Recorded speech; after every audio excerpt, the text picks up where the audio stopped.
Madam ನಮಸ್ತೆ. ನಮಸ್ತೆ sir. ಆರೋಗ್ಯನಾ? ಹಾ, ಚೆನ್ನಾಗಿದೆ. ನೀವು? ಹಾ, ಫೈನ್.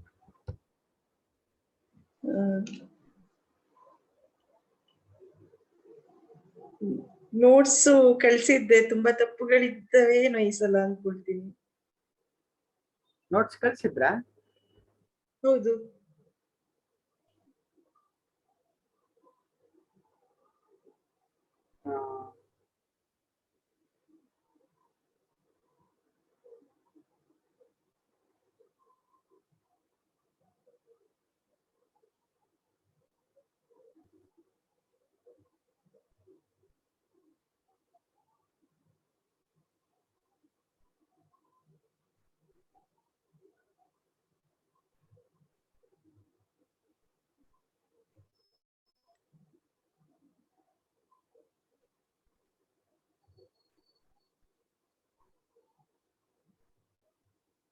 ಓ, 30ನೇ ತಾರೀಕೆ ಕಳಿಸಿದ್ದೀರಿ. ನಾನು ಆಮೇಲೆ ನೋಡುವ ಅಂತ ಇಟ್ಟೆ, ಆಮೇಲೆ ಅದನ್ನ ನೋಡ್ಲಿಲ್ಲ, ಹಾಗೆ ಉಳ್ಕೊಂಡ್ಬಿಟ್ಟೆ. ಸಾರಿ. ಪರವಾಗಿಲ್ಲ. ನಾನು ಅದನ್ನ ನೋಡಿ ಮತ್ತೆ ಕಳಿಸ್ತೇನೆ ಮೇಡಮ್. ಹಾ, ಪರವಾಗಿಲ್ಲ. ನಾನು ಆ ನೋಟ್ಸ್ ಮಾಡುವಾಗ ನಂಗೆ ಕೆಲವು ಡೌಟ್ಸ್ ಇತ್ತು. ಹಾ. ಅದನ್ನು ಕೇಳ್ಬೋದಾ ಈ ಕ್ಲಾಸ್ ಅಲ್ಲಿ, ಅಥವಾ ನೋಟ್ಸ್ ಕೇಳಿ ಮೇಡಮ್. ಮಾಡಿದ್ಮೇಲೆ ಕೇಳ್ಬೇಕಾ? ಏನ್ ತೊಂದ್ರೆ ಇಲ್ಲ. ಫಸ್ಟ್ ಉಪೋದ್ಘಾತ ಅಂದ್ರೆ ಕನ್ನಡದಲ್ಲಿ ಏನು ನೀವು ಮೀನಿಂಗ್ ಹೇಳಿದ್ರಿ ಅಂತ ಮರ್ತಾ ಇತ್ತು ನನಗೆ. ಉಪೋದ್ಘಾತ ಪ್ರಸ್ತಾವನೆ ಅಂತ ಅರ್ಥ. ಪ್ರಸ್ತಾವನೆ. ಓಕೆ.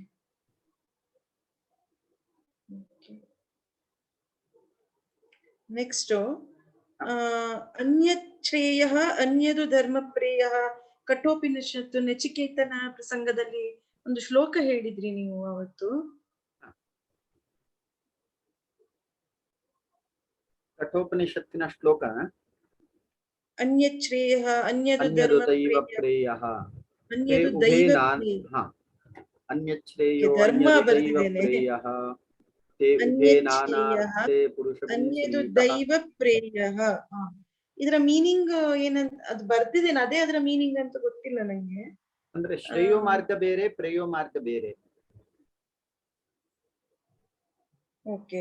ಅನ್ಯಚ್ಛ್ರೇಯ ಅನ್ಯದುತೈವ ಪ್ರೇಯ ತೇ ಉಭೇ ನಾನಾರ್ಥೇ ಪುರುಷಗುಂ ಸಿನೀತಃ. ಈ ಶ್ರೇಯೋ ಮಾರ್ಗದ ಫಲ ಮೋಕ್ಷ ಪ್ರಾಪ್ತಿ, ಪ್ರೇಯೋ ಮಾರ್ಗದ ಫಲ ಅಭ್ಯುದಯ. ತಯೋಃ ಶ್ರೇಯ ಆದದಾನಸ್ಯ ಸಾಧು ಭವತಿ. ಈ ಎರಡರಲ್ಲಿ ವಿವೇಕದ ಶಕ್ತಿಯಿಂದ ಯಾರು ಶ್ರೇಯೋ ಮಾರ್ಗವನ್ನ ಹೊಂದುತ್ತಾನೋ ಅವನಿಗೆ ಶಾಶ್ವತವಾದಂತಹ ಸುಖ ಸಿಗ್ತದೆ. ಅದು ಆ ಶ್ಲೋಕದ ಅರ್ಥ. ಹೀಯತೆ ಅರ್ಥಾತ್ ಯೌ ಪ್ರೇಯೋ ವೃಣೀತೆ. ಇನ್ನು ಪ್ರೇಯೋ ಮಾರ್ಗದಲ್ಲಿ ಯಾರು ಇರ್ತಾರೋ ಅವರಿಗೆ ಐಹಿಕ ಮತ್ತು ಆಮುಷ್ಮಿಕ ಸುಖಗಳು ಸಿಗುತ್ತೆ ಅಂತ ಹೇಳಿ ಅಲ್ಲಿ ಉಲ್ಲೇಖ ಮಾಡಿದ್ದಾರೆ. ಐಹಿಕ ಸುಖ ಸಿಗುತ್ತದೆ, ಆಮುಷ್ಮಿಕ. ಐಹಿಕ ಮತ್ತು ಆಮುಷ್ಮಿಕ ಅದು ಬರ್ದಿದ್ದೇನೆ, ನೋಟ್ಸ್ ಅಲ್ಲಿ ಇದೆ. ನಾನ್ ಬರ್ದಿರೋ ಆ ಮೀನಿಂಗು ಅದೇ ಶ್ಲೋಕದ ಅಂತ ತಲೆಗೆ ಹೋಗ್ಲಿಲ್ಲ ನಂಗೆ, ಹಾಗೆ ನಾನು ಜಸ್ಟ್ ಅದನ್ನ ಮೆನ್ಷನ್ ಮಾಡಿಟ್ಟೆ. ಹಾಗೆ ಇನ್ನೊಂದು ಬರೆಯುವಾಗ ಈಗ 10 ಗುಣಗಳು ನಾನು ಬರಿತಾ ಹೋದಾಗ 11 ಗುಣ ಸಿಕ್ಕೋಯ್ತು ನಂಗೆ. ನಾನು ಅದನ್ನ ಏನು ಇದ್ ಮಾಡಿದೆ ಅಂತ ಗೊತ್ತಾಗ್ಲಿಲ್ಲ. ಧೃತಿ, ಕ್ಷಮ ಬರ್ದಿದ್ದೇನಲ್ಲಿ ನಾನು ನೋಟ್ಸ್. ನಾನು ಬರ್ದಿರೋದೇ ಇಲ್ಲಿ ಹೇಳ್ಬಿಡ್ತೀನಿ, ಅದು ಎಲ್ಲಿ ತಪ್ಪಿದೆ ಅಂತ ಇದ್ರಲ್ಲಿ ಗೊತ್ತಾದ್ರೆ ನಂಗೆ ಈಸಿ ಆಗುತ್ತೆ. ನಾನು ಬರ್ದಿರೋದು ಧೃತಿ ಧೈರ್ಯ, ಕ್ಷಮ ಅಂದ್ರೆ ಉಳಿದವರ ತಪ್ಪು ಮನ್ನಿಸುವುದು, ದಮ ಬಹಿರ್ ಇಂದ್ರಿಯ ನಿಗ್ರಹ ಪಂಚಜ್ಞಾನೇಂದ್ರಿಯಗಳು, ಶಮಃ ಅಂದ್ರೆ ಇಂದ್ರಿಯಗಳ ನಿಗ್ರಹ ಅಂದ್ರೆ ಮನಸ್ಸು, ಅಸ್ಥೇಯ ಕದಿಯದಿರುವುದು, ಶೌಚಂ ಶುದ್ಧತೆ ಬಾಹ್ಯ ಮತ್ತು ಅಂತರ್ ಎರಡು, ಸಂಯಮ ಇಂದ್ರಿಯಗಳ ಬಯಕೆಯನ್ನು ವಿವೇಚನೆಯಿಂದ ನಿಯಂತ್ರಿಸುವುದು, ದೀಹಿ ಧೀಶಕ್ತಿ ವಿದ್ಯಾಜ್ಞಾನ ಸತ್ಯಂ ಸತ್ಯ ಕ್ರೋಧ ಕೋಪಿಸಿಕೊಳ್ಳದಿರುವುದು. ಇದನ್ನ ಕೌಂಟ್ ಮಾಡಿದಾಗ 11 ಬಂತು. ಯಾವ್ದು ತಪ್ಪದೆ ಅಂತ ಗೊತ್ತಾಗ್ತಾ ಇಲ್ಲ ನನಗೆ. ಧೃತಿ ಕ್ಷಮಾ ದಮೋಸ್ತೇಯಂ ಶೌಚಃ ಇಂದ್ರಿಯ ನಿಗ್ರಹ, ಧೀಹಿ ವಿದ್ಯಾ ಸತ್ಯಂ ಅಕ್ರೋಧ. ಇಂದ್ರಿಯ ನಿಗ್ರಹದಲ್ಲಿ ಇದು ಎರಡು ಬರ್ತದ ಅಂತ, ಶ್ರಮ ಮತ್ತು ಅಲ್ಲ ಶಮ ಅಲ್ಲ, ದಮ ಮತ್ತು ಶಮ ಇಂದ್ರಿಯ ನಿಗ್ರಹದಲ್ಲಿ ಬರ್ತದ. ಧೃತಿ ಕ್ಷಮಾ ದಮೋಸ್ತೇಯಂ ಶೌಚ ಇಂದ್ರಿಯ ನಿಗ್ರಹ ಧೀಹಿ ವಿದ್ಯಾ ಸತ್ಯಂ ಅಕ್ರೋಧ. ಇಲ್ಲಿ ಇಂದ್ರಿಯ ನಿಗ್ರಹ ಮತ್ತು ಧೃತಿ ಕ್ಷಮಾ ದಮೋಸ್ತೇಯಂ ಶೌಚ ಇಂದ್ರಿಯ ನಿಗ್ರಹ ಧೀಹಿ ವಿದ್ಯಾ ಸತ್ಯಂ ಅಕ್ರೋಧ. ಇಲ್ಲಿ ಶಮ ಅನ್ನುವಂತಹ ಶಬ್ದದ ಪ್ರಯೋಗ ಇಲ್ಲ. ಇಲ್ವಾ? Okay okay. ನೀವು ಅವತ್ತು ಉಲ್ಲೇಖಿಸಿದ್ರಿ ಶಮ ಅಂದ್ರೆ ಅಂತರಿಂದ್ರಿಯಗಳ ನಿಗ್ರಹ ಅಂತ. ಇದು ಸಾಂದರ್ಭಿಕವಾಗಿ ಉಲ್ಲೇಖ ಮಾಡಿದ್ದು, ಆದ್ರೆ ಆ ಶ್ಲೋಕದಲ್ಲಿ ಆ ಅಂಶ ಇಲ್ಲ. ಶಮ ಮತ್ತು ದಮ ಇದ್ರ ಬಗ್ಗೆ ವೇದಾಂತ ಶಾಸ್ತ್ರದಲ್ಲಿ ತುಂಬಾ ವಿಸ್ತಾರವಾಗಿ ಹೇಳ್ತಾರೆ, ಚರ್ಚೆ ಇದೆ ಅಲ್ಲಿ. ಶಮ ಎನ್ನುವುದು 10 ಗುಣದಲ್ಲಿ ಬರ್ಲಿಲ್ಲ, ಶಮ ಬರ್ಲಿಲ್ಲ. ಧೃತಿ ಕ್ಷಮಾ ದಮೋಸ್ತೇಯಂ ಶೌಚ ಇಂದ್ರಿಯ ನಿಗ್ರಹ ಧೀಹಿ ವಿದ್ಯಾ ಸತ್ಯಂ ಅಕ್ರೋಧ. ಶಮ ಇಲ್ಲ. ಅದು ಶಮನು ಅಂತರಿಂದ್ರಿಯ ನಿಗ್ರಹ ಅಂದ್ಮೇಲೆ ಮನಸ್ಸಾದ್ಮೇಲೆ ಅದು ಇಂಪಾರ್ಟೆಂಟ್ ಅಲ್ವಾ ಗುಣ? ನಮ್ಗೆ ಅದನ್ನ ಈ ಭಾಗದಲ್ಲಿ ಜೋಡಿಸ್ಲಿಲ್ಲ ಪ್ರಾಯಶಃ. ಅದು ದಮಹದಲ್ಲೇ ಬಂತ ಹಾಗಿದ್ರೆ ಅವ್ರು ಅದ್ರಲ್ಲೇ ತಗೊಂಡ್ಬಿಟ್ರ? ಇಂದ್ರಿಯ ನಿಗ್ರಹ ಅನ್ನುವ ಶಬ್ದದಲ್ಲಿ ಸೇರಿಸ್ಕೊಂಡಿರ್ಬೋದು ಅಂತ ಕಾಣುತ್ತೆ. ಯಾಕಂದ್ರೆ ಇಂದ್ರಿಯದ ಬಗ್ಗೆ ಮನಶ್ಯಷ್ಟಾನಿ ಇಂದ್ರಿಯಾಣಿ ಅನ್ನುವಂತಹ ವಿಚಾರ ಇದೆ. ಮನಸ್ಸು ಕೂಡ ಇಂದ್ರಿಯವೇ ಅನ್ನುವಂತಹ ಒಂದು ವಾದ ಇದೆ, ಅಲ್ಲಿ ಸೇರಿಸ್ಕೊಂಡಿರ್ಬೋದು. ಕ್ಷಮ ದಮ ಇಂದ್ರಿಯ ನಿಗ್ರಹ ಕ್ಷಮಾ ದಮೋಸ್ತೇಯಂ ಅಸ್ತೇಯಂ ಅಸ್ತೇಯ ಕ್ಷಮಾ ದಮೋಸ್ತೇಯಂ ಶೌಚ ಇಂದ್ರಿಯ ನಿಗ್ರಹ ಶೌಚ ಇಂದ್ರಿಯ ನಿಗ್ರಹ ಧೀಹಿ ವಿದ್ಯಾ ಸತ್ಯಂ ಅಕ್ರೋಧ ದಶಕಂ ಧರ್ಮಲಕ್ಷಣ. ಓಕೆ ಸರಿ, ಸರಿ ಮಾಡ್ತೇನೆ ಅದನ್ನ ಹಾಗಿದ್ರೆ. ಆಮೇಲೆ ಇನ್ನೊಂದು ಬ್ರಹ್ಮಣತ್ವಸ್ಯ ಹಿ ರಕ್ಷಣೆ ರಕ್ಷತಃ ಅಂತ ಒಂದು ಬರ್ತದಲ್ಲ ಇದ್ರಲ್ಲೇ, ಈ ಶ್ಲೋಕದಲ್ಲೇ. ಇನ್ನು ಮುಂದೆ ಇಲ್ಲ, ನೀವು ನಿನ್ನೆ ಮೆನ್ಷನ್ ಮಾಡಿದ್ರಿ, ಅದು ಬಂದಿತ್ತು ಅದರಲ್ಲಿ. ಈ ಶ್ಲೋಕದ ಅರ್ಥ ಆಗ್ಲಿಲ್ಲ ನಂಗೆ ಈ ಸಾಲಿದು. ಬ್ರಾಹ್ಮಣತ್ವಸ್ಯ ಹಿ ರಕ್ಷಣೆ ರಕ್ಷತಃ.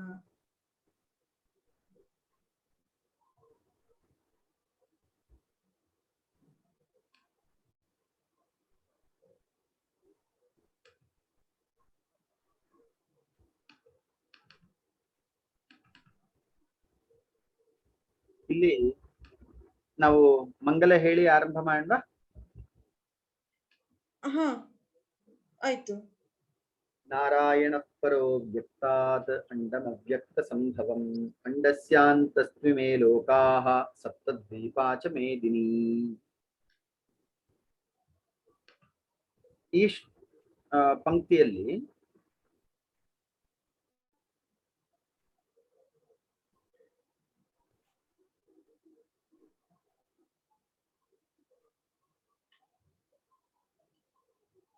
ಪ್ರಾಣಿನಾಂ ಸಾಕ್ಷಾತ್ ಅಭ್ಯುದಯ ನಿಶ್ರೇಯಸ ಹೇತುಃ ಸಹ ಧರ್ಮಃ ಬ್ರಾಹ್ಮಣಾದ್ಯೈಃ ವರ್ಣಿಭಿಃ ಆಶ್ರಮಿಭಿಶ್ಚ ಶ್ರೇಯೋರ್ಥಿಭಿಃ ಅನುಷ್ಠೀಯಮಾನಃ ದೀರ್ಘೇಣ ಕಾಲೇನ.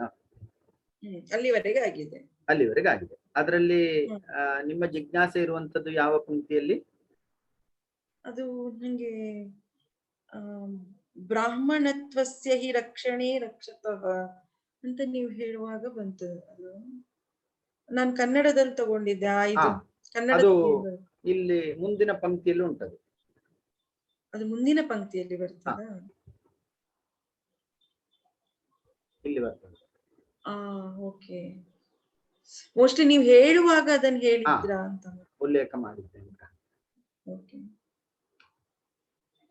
ಸೊ ಅದಾಗ್ಲಿಲ್ಲ. ಈಗ ನಾವು ಇಲ್ಲಿಯವರೆಗೆ ಬಂದಿದ್ದೇವೆ. ಇಲ್ಲಿ ದೀರ್ಘೇಣ ಕಾಲೇನ ಅನ್ನುವರೆಗೆ ಚರ್ಚೆ ಮಾಡಿದ್ದೇವೆ. ಹೌದು. ಇಲ್ಲಿಂದ ಮುಂದಕ್ಕೆ ತಗೋಣ. ಎಲ್ಲಿ ಬಂತದು ದೀರ್ಘೇಣ ಕಾಲೇ? ಅಲ್ಲಿವರೆಗೆ ಬಂತು. ಹೌದು, ಇಲ್ಲಿಂದ ಆರಂಭ ಆಗ್ತದೆ. ಓಕೆ.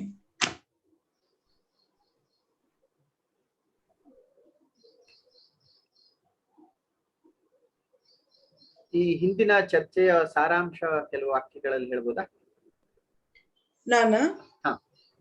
ಹಾ, ಮೊದಲಿಂದ ತಗೊಂಡ್ರೆ ಮಂಗಲ ಶ್ಲೋಕ, ಅದರ ಮೂಲಕ ಈ ಸೃಷ್ಟಿ ಹೇಗೆ ಆಯ್ತು ಅಂತ ಅದರಲ್ಲಿ ಶಂಕರರು ಹೇಳ್ತಾರೆ. ನಿರುಪಾಧಿ ಚೈತನ್ಯವನ್ಕಿಂತ ನಿರುಪಾಧಿ ಚೈತನ್ಯದ ನಾರಾಯಣ ಈ ಮಾಯೆ ಅನ್ನೋ ಶಕ್ತಿಗಿಂತ ಅಧಿಕವಾದವನು. ಅವನಿಗೆ ಅವನನ್ನು ಸೃಷ್ಟಿಸ್ಲಿಕ್ಕಾಗ್ಲಿಲ್ಲ, ಅವನಿಂದ ಯಾವುದು ಸೃಷ್ಟಿಸಲ್ಪಟ್ಟಿಲ್ಲ. ಅವನಿಗೆ ಅವನ ನಿರ್ಗುಣ, ಅದನ್ನ ಆಕಾಶ ಅಥವಾ ಸ್ಪೇಸಿಗೆ ಹೋಲಿಸ್ಬಿಡ್ಬೋದು. ಸೊ ಅಂತಹ ಒಂದು ನಿರುಪಾಧಿಕ ಚೈತನ್ಯದಲ್ಲಿ ಇದು ಅವ್ಯಕ್ತ ಚೈತನ್ಯವಾದ ಮಾಯೆ, ಈ ಮಾಯೆಯಿಂದ ಬ್ರಹ್ಮಾಂಡ ಸೃಷ್ಟಿ ಆಯ್ತು. 7 ಲೋಕಗಳಲ್ಲಿರುವ ಬ್ರಹ್ಮಾಂಡ, ಅದರಲ್ಲೊಂದು ಮೇದಿನಿ ಅಂದ್ರೆ ಭೂಮಿ ಅಂತ.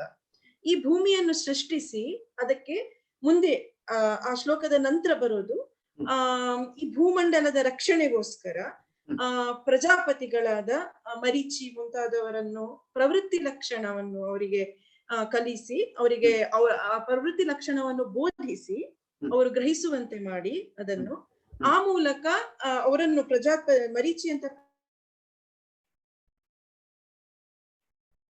ಮುಂತಾದವರ ಪ್ರಜಾಪತಿಗಳನ್ನು ನಿವೃತ್ತಿ ಲಕ್ಷಣ, ಜ್ಞಾನ ಮತ್ತು ವೈರಾಗ್ಯ, ಈ ಒಂದು ಉದ್ದೇಶಕ್ಕೋಸ್ಕರ ನಿವೃತ್ತಿ ಲಕ್ಷಣವನ್ನು ಬೋಧಿಸಿ ಕಳುಹಿಸಿದ್ದಾರೆ.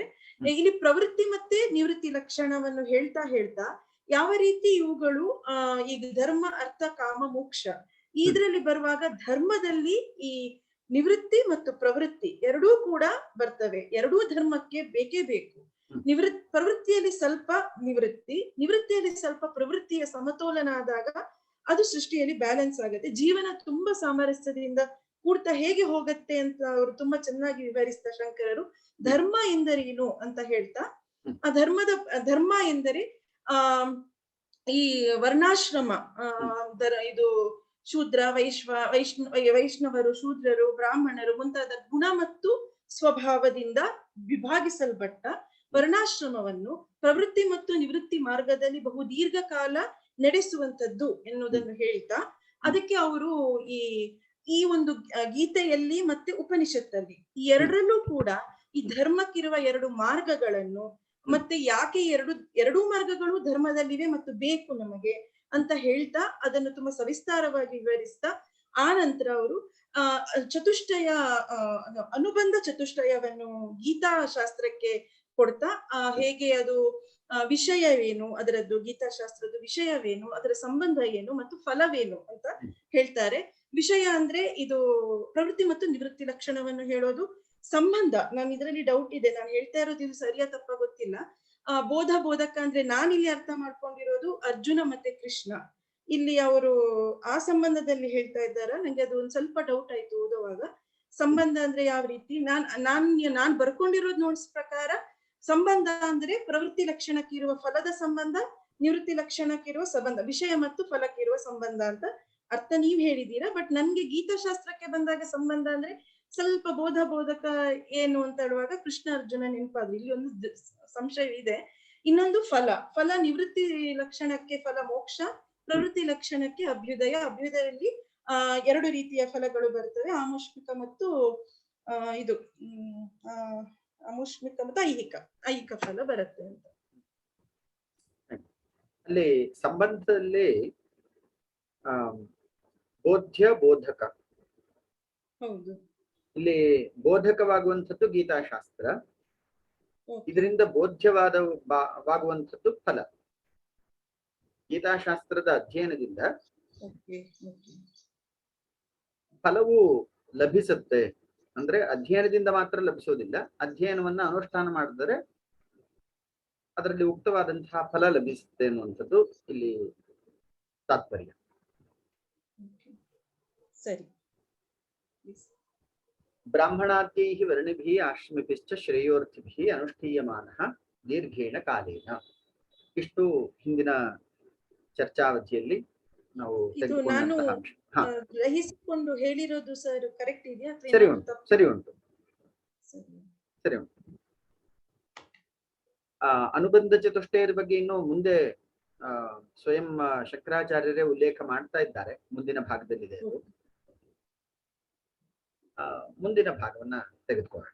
ಅನುಷ್ಠಾತॄಣಾಂ ಕಾಮೋದ್ಭವಾತ್ ಹೀಯಮಾನ ವಿವೇಕ ವಿಜ್ಞಾನ ಹೇತುಕೇನ ಅಧರ್ಮೇಣ ಅಭಿಭೂಯಮಾನೇ ಧರ್ಮೇ ಪ್ರವರ್ಧಮಾನೇ ಚ ಅಧರ್ಮೇ ಜಗತಃ ಸ್ಥಿತಿ ಕಾರಣಂ ಜಗತಃ ಸ್ಥಿತಿಂ ಪರಿಪಿಪಾಲಯಿಷುಃ ಸಹ ಆದಿಕರ್ತಾ ನಾರಾಯಣಾಖ್ಯೋ ವಿಷ್ಣುಃ ಭೌಮಸ್ಯ ಬ್ರಹ್ಮಣಃ ಬ್ರಾಹ್ಮಣತ್ವಸ್ಯ ರಕ್ಷಣಾರ್ಥಂ ದೇವಕ್ಯಾಂ ವಸುದೇವಾತ್ ಅಂಶೇನ ಕೃಷ್ಣಃ ಕಿಲ ಸಂಬಭೂವ. ಇದು ಸ್ವಲ್ಪ ವಿಸ್ತೃತವಾದಂತಹ ವಾಕ್ಯ ಇದೆ. ಒಂದೊಂದು ಭಾಗವನ್ನೇ ಚರ್ಚೆ ಮಾಡೋಣ. ಅನುಷ್ಠಾತೃಣಾಂ ಕಾಮೋದ್ಭವ. ಈಗ ಪ್ರಶ್ನೆ, ಇಷ್ಟೊಂದು ಸಂಪೂರ್ಣತೆ ಇರುವಂತಹ ಈ ಧರ್ಮದಲ್ಲಿ ಯಾಕೆ ಅವನತಿ ಉಂಟಾಯಿತು? ಈಗ ಭಾರತದ ಇತಿಹಾಸವನ್ನೇ ನಾವು ಸ್ವಲ್ಪ ಸೂಕ್ಷ್ಮವಾಗಿ ಗಮನಿಸಿದ್ರೆ ಹೆಚ್ಚು ಕಡಿಮೆ ಒಂದು 2000 ವರ್ಷಗಳ ಕಾಲ ನಾವು ಪರಕೀಯರ ಆಕ್ರಮಣದಲ್ಲಿ ಇಷ್ಟೊಂದು ಸಾಂಸ್ಕೃತಿಕ ಹಿನ್ನೆಲೆ, ಪರಂಪರೆ, ಈ ಎಲ್ಲ ಅಂಶಗಳಿದ್ರೂ ಕೂಡ ಯಾಕೆ ನಾವು ಗುಲಾಮರಾಗ್ಬೇಕಾಯ್ತು ಅನ್ನುವಂತಹ ಪ್ರಶ್ನೆ ಒಡಗೂಡುತ್ತೆ. ಅದಕ್ಕೆ ಶಂಕರರು ತುಂಬಾ ಸುಂದರವಾಗಿ ಉಲ್ಲೇಖ ಮಾಡ್ತಾರೆ. ಪ್ರಾಯಶಃ ಶಂಕರರ ಕಾಲದಲ್ಲಿಯೂ ಕೂಡ ಈ ಪರಕೀಯರ ಆಕ್ರಮಣ ಇದ್ದಿರಬೇಕು ಅಂತ ಕಾಣ್ತದೆ. ಹೌದು. ಪರಮಾನಂದ ಭಾರತಿಯವರದ್ದು ಪುಸ್ತಕ, ಶಂಕರರ ಬಗ್ಗೆ ಇರುವ ಒಂದು ಅಥೆಂಟಿಕ್ ಪುಸ್ತಕ ಶಂಕರರ ಜೀವನ ಕ್ರಮ, ಅದರಲ್ಲಿ ಅವರು ಬೌದ್ಧರ ಒಂದು ದಾಳಿಯಿಂದ ಆಗಿರೋ ತೊಂದರೆಯ ನಿವಾರಣೆಗೆ ಅವರು ಇದಕ್ಕೆ ದಂಡಯಾತ್ರೆಗೆ ಹೊರಡುವ ಉಲ್ಲೇಖ ಬರುತ್ತೆ. ಮೋಸ್ಟ್ಲಿ ಅದರ ಬಗ್ಗೆ ಬುದ್ಧ ಕ್ರಿಸ್ತ ಪೂರ್ವ 6ನೇ ಶತಮಾನ ಅಂತ ಕಾಣ್ತದೆ. ಶಂಕರರು ಕ್ರಿಸ್ತ ಶಕ 7ನೇ ಶತಮಾನ, ಕ್ರಿಸ್ತ ಶಕ 7ನೇ ಶತಮಾನ ಅಂತ ಕಾಣುತ್ತೆ. ಸುಮಾರು 1000 ವರ್ಷಗಳ ಅಂತರ ಇದೆ ಬುದ್ಧನಿಗೂ ಮತ್ತು ಶಂಕರರಿಗೂ. ಈ 1000 ವರ್ಷಗಳ ಅಂತರದಲ್ಲಿ ಬೌದ್ಧರ ವಿಚಾರಗಳು ಭಾರತದಲ್ಲಿ ಹೆಚ್ಚು ಪ್ರಸಿದ್ಧಿಯನ್ನು ಪಡ್ಕೊಂಡಿತ್ತು, ಭಾರತದ ಹೊರಗೂ ಪ್ರಸಿದ್ಧಿಯನ್ನು ಪಡ್ಕೊಂಡಿತ್ತು. ಆದ್ರೆ ಆ ಪ್ರಸಿದ್ಧಿಯ ಜೊತೆಗೆ ಅದರಲ್ಲಿ ಅನೇಕ ವಿಕೃತಿಗಳು ಮೂಡ್ಲಿಕ್ಕೆ ಆರಂಭ ಆಯಿತು ಅಂತ ಹೇಳಿ ನಮ್ಗೆ ಗೊತ್ತಾಗ್ತದೆ. ಶಂಕರರು ಈ ಅದ್ವೈತ ಸಿದ್ಧಾಂತವನ್ನು ಬೋಧಿಸುವಂತಹ ಸಂದರ್ಭದಲ್ಲಿ ಅವರು ಪಂಚಮತಗಳ ವಿಚಾರವನ್ನ ಪಂಚಾಯತನ ಪದ್ಧತಿಯ ಮೂಲಕ ಅವರು ತರ್ತಾರೆ. ಸೂರ್ಯ, ಗಣಪತಿ, ಅಂಬಿಕಾ, ಶಿವ, ವಿಷ್ಣು ರೂಪಿ, ಈ ಪಂಚ ಆಯತನ ಪದ್ಧತಿ, ಈ ಪಂಚ ದೇವತಾ ಉಪಾಸಕರನ್ನು ಕೂಡ ಒಟ್ಟಿಗೆ ತರುವಂತಹ ಒಂದು ಪ್ರಯತ್ನವನ್ನ ಅವ್ರು ಮಾಡ್ತಾರೆ. ಅದೇ ಹಿನ್ನೆಲೆಯಲ್ಲಿ ಅವರು ಭಾಷ್ಯ, ಈ ರೀತಿ ಪ್ರಸ್ಥಾನ ತ್ರಯಕ್ಕೆ ಮೊದಲು ಭಾಷ್ಯ ಬರೆದದ್ದು ಶಂಕರರು. ತದನಂತರ ರಾಮಾನುಜರು ಮತ್ತು ಮಧ್ವರು ಇವರ ಕಾಲಘಟ್ಟದಲ್ಲಿ ಇವರು ಭಾಷ್ಯಗಳನ್ನು ಬರೀತಾರೆ. ಆದ್ರೆ ಮೊದಲು ಇದಕ್ಕೆ ಪ್ರಯತ್ನ ಪಟ್ಟಿದ್ದು ಶಂಕರರು ಅಂತ ನಮ್ಗೆ ಗೊತ್ತಾಗ್ತದೆ. ಇವರು ಕೇವಲ ಭಾಷ್ಯಕ್ಕೆ ಅಥವಾ ತುಂಬಾ ಉನ್ನತ ಮಟ್ಟದ ವಿಚಾರಗಳಿಗೆ ಮಾತ್ರ ಸೀಮಿತಗೊಳಿಸಿಕೊಳ್ಳದೆ ಅವರು ಅನೇಕ ಸ್ತೋತ್ರ ಕಾವ್ಯಗಳನ್ನು ಬರೀತಾರೆ. ವಿಭಿನ್ನ ದೇವಿ ದೇವತೆಗಳ ಸ್ತೋತ್ರ ಕಾವ್ಯಗಳನ್ನು ಬರೀತಾರೆ. ಈ ರೀತಿ ಅವರ ಬಹುಮುಖವಾದಂತಹ ಸಾಹಿತ್ಯದ ಕೊಡುಗೆ ಮತ್ತು 4 ಪೀಠಗಳನ್ನ ಸ್ಥಾಪನೆ ಮಾಡಿದ್ದು, ದೇಶವನ್ನ ಸಂಚಾರ ಮಾಡಿದ್ದು, ಈ ರೀತಿ ಪ್ರತಿಯೊಂದು ಹಂತದಲ್ಲಿಯೂ ಕೂಡ ಸಾಂಸ್ಕೃತಿಕ ಪುನರುತ್ಥಾನಕ್ಕೆ ಅವರ ಯೋಗದಾನ ತುಂಬಾ ಮಹತ್ವದ್ದು ಅಂತ ಗೊತ್ತಾಗ್ತದೆ.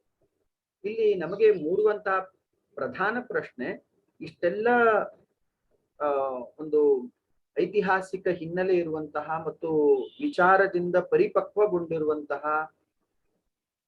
ಅಂಶಗಳು ನಮ್ಮ ಸಂಸ್ಕೃತಿಯಲ್ಲಿ ಇದ್ರೂ ಕೂಡ ಯಾಕೆ ಇಷ್ಟು ದೀರ್ಘ ಶತಮಾನಗಳ ಕಾಲ ಅಥವಾ ಹೆಚ್ಚು ಕಡಿಮೆ 2 ಸಹಸ್ರಮಾನಗಳ ಕಾಲ ಒಂದು ದೇಶ ಗುಲಾಮರಾಗಿರುವಂತಹ ಪರಿಸ್ಥಿತಿ ಉಂಟಾಯಿತು?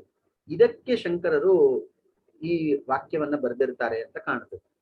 ಅನುಷ್ಠಾತೃಣಾಂ ಕಾಮೋದ್ಭವಾತ್. ವರ್ಣ ಮತ್ತು ಆಶ್ರಮ ವ್ಯವಸ್ಥೆಯಲ್ಲಿ ಯಾವ್ಯಾವ ಅನುಷ್ಠಾನಗಳನ್ನು ಮಾಡಬೇಕು ಎಂಬಂತಹ ಉಲ್ಲೇಖ ಇತ್ತು. ಅಂತಹ ಅನುಷ್ಠಾತೃಗಳ ಮನಸ್ಸಿನಲ್ಲಿ ಕಾಮ ಉದ್ಭವಾತ್, ಅವರ ಮನಸ್ಸಿನಲ್ಲಿ ವಿಭಿನ್ನ ಆಸೆಗಳು ಉಂಟಾಗಿ ಅನುಷ್ಠಾನದ ಬಗ್ಗೆ ಇರಬೇಕಾದಂತಹ ನಿಷ್ಠೆ ಒಲವು ಕಡಿಮೆಯಾಗಿ ಬಹಿರ್ಮುಖತೆಯನ್ನ ಹೊಂದಿರುವ ಕಾರಣಕ್ಕಾಗಿ ಹೀಯಮಾನ ವಿವೇಕ ವಿಜ್ಞಾನ ಹೇತುಕೇನ, ಹೀಯಮಾನಂ ಅಂದ್ರೆ ಕಡಿಮೆ ಆಗ್ತಾ ಇರುವಂಥದ್ದು, ಅವಸಾನವಾಗ್ತಾ ಇರುವಂಥದ್ದು. ವಿವೇಕ ಮತ್ತು ವಿಜ್ಞಾನ ಈ ಎರಡೂ ಕೂಡ, ವಿವೇಕ ಅನ್ನೋ ಶಬ್ದಕ್ಕೆ ಸರಿ ತಪ್ಪುಗಳನ್ನ ತಿಳಿದುಕೊಳ್ಳುವ ಜ್ಞಾನ, ಆಂಗ್ಲ ಭಾಷೆಯಲ್ಲಿ ಪವರ್ ಆಫ್ ಡಿಸ್ಕ್ರಿಮಿನೇಷನ್ ಅಂತ ಹೇಳ್ತಾರೆ. ಯಾವುದು ಸರಿ ಯಾವುದು ತಪ್ಪು ಎಂಬಂತಹ ಒಂದು ಪರಿಜ್ಞಾನವನ್ನ ವಿವೇಕ ಅಂತ ಹೇಳ್ತಾರೆ. ವಿವೇಕ ಮತ್ತು ವಿಜ್ಞಾನ, ಸ್ಪಷ್ಟ ಪರಿಜ್ಞಾನ, ಈ ಎರಡರ ಅಭಾವದಿಂದ ಹೇತುಕೇನ ಅಧರ್ಮ, ವಿಜ್ಞಾನಂ ನಾಮ ವಿಶಿಷ್ಟಂ ಜ್ಞಾನಂ. ಈಗ ಇನ್ಫಾರ್ಮೇಶನ್ ಅಲ್ಲ, ನಾಲೆಡ್ಜ್. ಈ ನಾವು ಓದುವ ವಿಜ್ಞಾನದ ಬಗ್ಗೆ, ವಿಜ್ಞಾನ ಅನ್ನುವಂಥದ್ದು ಇಲ್ಲಿ ಸೈನ್ಸ್ ಅನ್ನೋ ಶಬ್ದದಲ್ಲಿ ಪ್ರಯೋಗ ಮಾಡಲಿಲ್ಲ. ವಿಶಿಷ್ಟಂ ಜ್ಞಾನ, ಒಂದು ಇಲ್ಲಿ ವಿವೇಕ ಮತ್ತು ವಿಜ್ಞಾನ ಈ ಎರಡು ಅಂಶಗಳ ಅಭಾವದಿಂದ ಅಂತ ಈ ಒಂದು ಸಂದರ್ಭದಲ್ಲಿ, ಸನ್ನಿವೇಶದಲ್ಲಿ ಅವರು ವಿಶಿಷ್ಟವಾದಂತಹ ಜ್ಞಾನ ಅನ್ನೋ ಅರ್ಥದಲ್ಲಿ ಹೇಳ್ತಾ ಇದ್ದಾರೆ. ಜ್ಞಾನದಲ್ಲಿ ವಿಶೇಷತೆ ಅಂದ್ರೇನು? ಈಗ 2-3 ಹಂತಗಳಲ್ಲಿ ಜ್ಞಾನ ವಿಕಸಿತವಾಗುತ್ತೆ ಅಂತ ಹೇಳ್ತಾರೆ. ಉದಾಹರಣೆಗೆ ಮೊದಲು information. Information is the primary state of knowledge. So information ಇಂದ ಆ ಇನ್ಫಾರ್ಮೇಶನ್ ಎಲ್ಲ ಸೇರಿಕೊಂಡು ಅದು ನಾಲೆಡ್ಜ್ ಆಗುತ್ತೆ. ಈ ನಾಲೆಡ್ಜ್ ಇನ್ನೂ ಪರಿಪಕ್ವವಾಗಿ ವಿಸ್ಡಮ್ ಅಂತ ಆಗುತ್ತೆ. ಈ ಒಟ್ಟು 4 ಸ್ತರಗಳನ್ನು ಹೇಳ್ತಾರೆ. ಮೊದಲನೇ ಸ್ತರ ಡೇಟಾ. ಆಂಗ್ಲ ಭಾಷೆಯಲ್ಲಿ ಈ 4 ಸ್ತರಗಳನ್ನು ಹೇಳ್ತಾರೆ. ಡೇಟಾ ಅಂದ್ರೆ ಕೇವಲ ಮಾಹಿತಿ ಅಥವಾ pieces of information. Pieces of information, ಆ ಪೀಸಸ್ ಎಲ್ಲ ಸೇರ್ಕೊಂಡ್ರೆ ಅದೊಂದು ಇನ್ಫಾರ್ಮೇಶನ್ ಆಗುತ್ತೆ. ಇನ್ಫಾರ್ಮೇಶನ್ ಅನೇಕ ಇನ್ಫಾರ್ಮೇಶನ್ ಸೇರಿಕೊಂಡು ಅದು ನಾಲೆಡ್ಜ್ ಆಗುತ್ತೆ.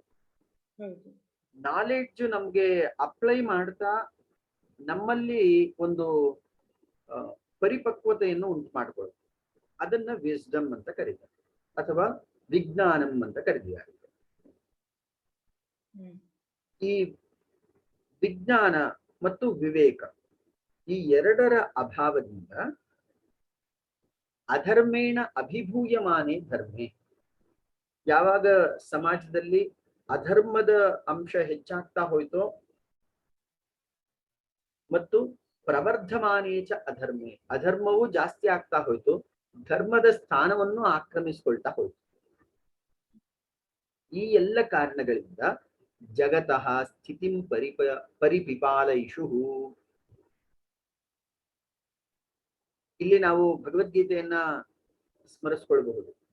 ಯದಾ ಯದಾ ಹಿ ಧರ್ಮಸ್ಯ ಗ್ಲಾನಿರ್ಭವತಿ ಭಾರತ ಅಭ್ಯುತ್ಥಾನಂ ಅಧರ್ಮಸ್ಯ ತದಾ ಆತ್ಮಾನಂ ಸೃಜಾಮಿ ಅಹಂ. ಧರ್ಮವು ಪತನವಾಗ್ತಾ ಇರುವಾಗ ನಾನು ಪುನಃ ಪ್ರಕಟಗೊಳ್ಳುತ್ತೇನೆ ಅಥವಾ ದೈವಾಂಶ ಸಂಭೂತನಾಗ್ತೇನೆ, ಅವತಾರವನ್ನ ಹೊಂದುತ್ತೇನೆ ಅಂತ ಹೇಳಿದ್ದಾನೆ.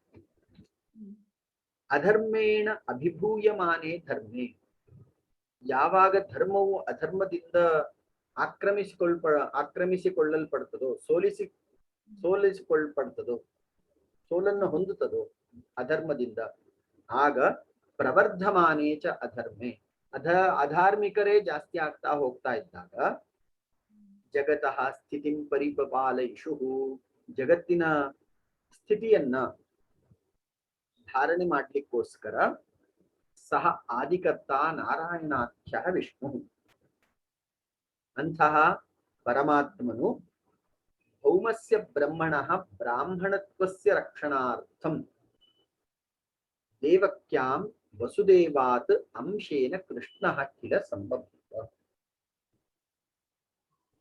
ಬ್ರಾಹ್ಮಣತ್ವಸ್ಯ, ಭೌಮಸ್ಯ ಬ್ರಹ್ಮಣಃ ಬ್ರಾಹ್ಮಣತ್ವಸ್ಯ ರಕ್ಷಣಾರ್ಥಂ, ಈ ಇಡೀ ವ್ಯವಸ್ಥೆಯ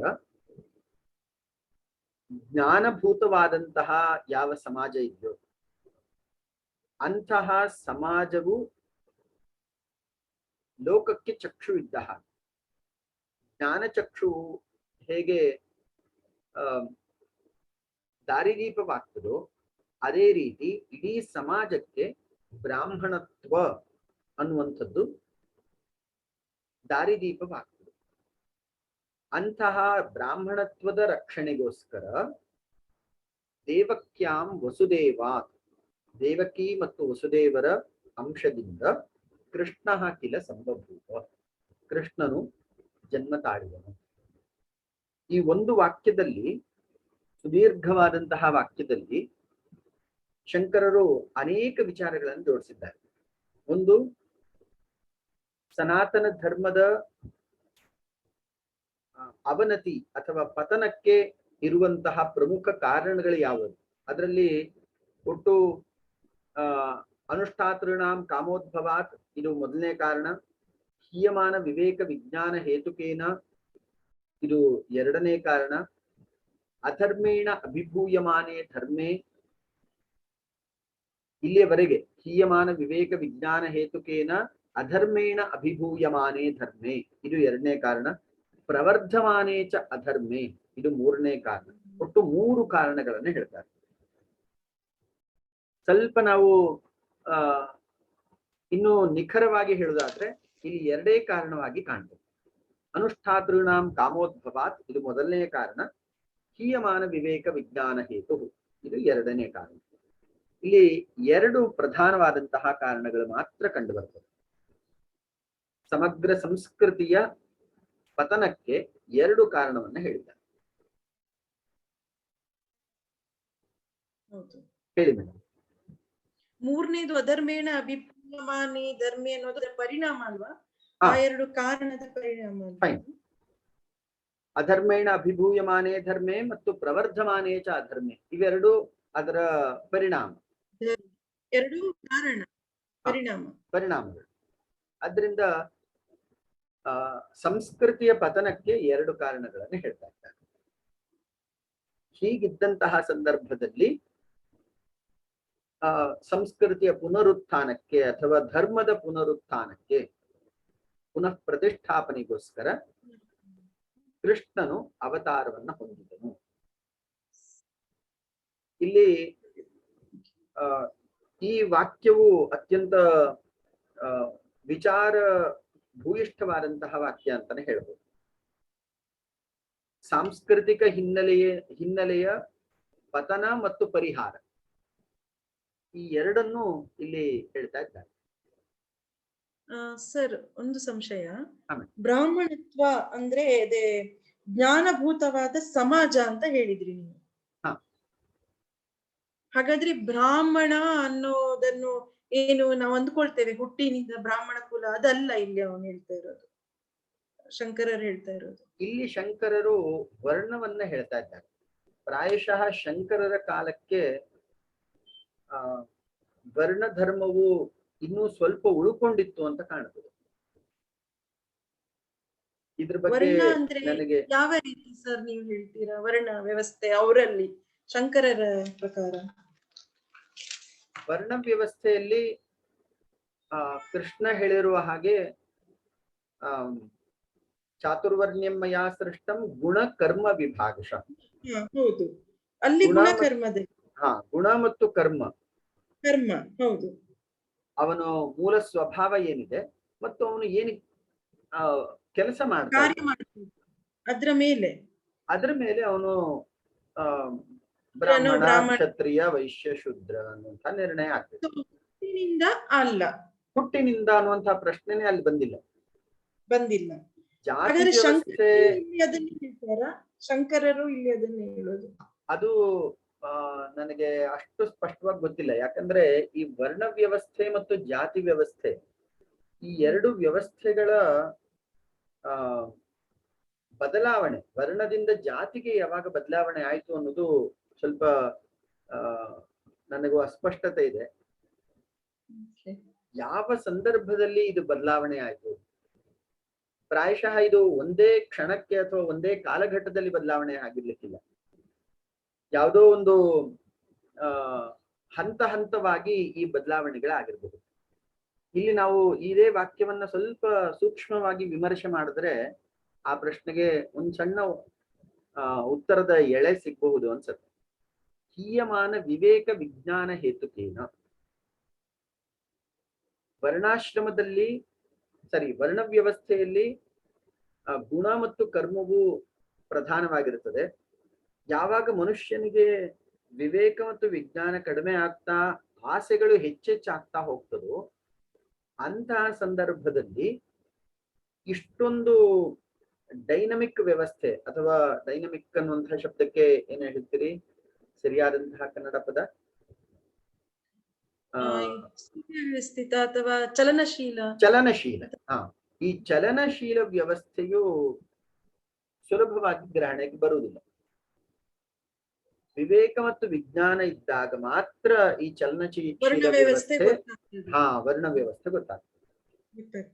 ಅಲ್ಲಿಂದ ಮುಂದಕ್ಕೆ ಜಾತಿ ವ್ಯವಸ್ಥೆಗೆ ವಿವೇಕವೂ ಬೇಡ ವಿಜ್ಞಾನವೂ ಬೇಡ. ಯಾವ ಕುಲದಲ್ಲಿ ಹುಟ್ಟುತ್ತಾನೋ ಅದೇ ಜಾತಿ ಅಂತ ನಿರ್ಣಯ ಮಾಡ್ಬಿಟ್ರೆ ಆಯ್ತು.